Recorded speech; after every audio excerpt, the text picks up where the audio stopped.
Баршаларыңызға қайырлы күн. Бүгін сіздермен ПП, яғни диетический хачапури жасайтын боламыз.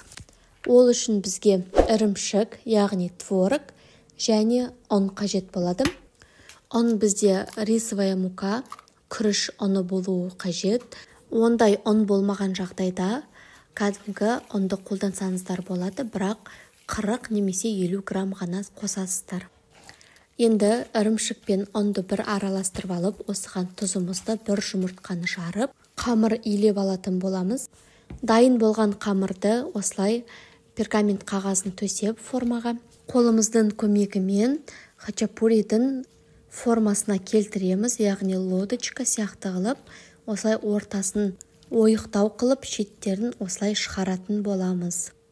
Дайын болғаннан кейін осылай бір өзін пешке салып пісіріп аламыз.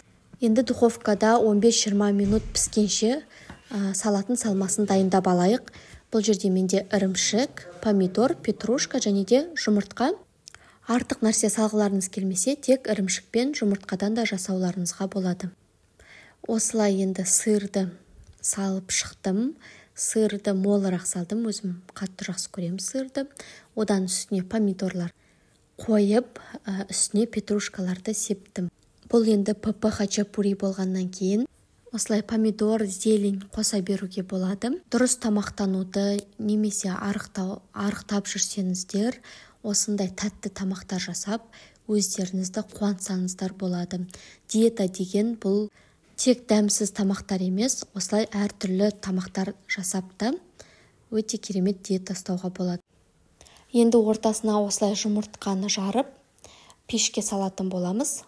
Енді 15-20 минут пісіріп аламыз. Міндетті түрде дәл осы рецептпен жасап көріңіздер. Рецепт ұнаған жағдайда каналыма подписка жасап, лайк қойып, комментарий жазып кетіңіздер. Видеоны соңына дейін қарағандарыңызға көп-көп рахмет.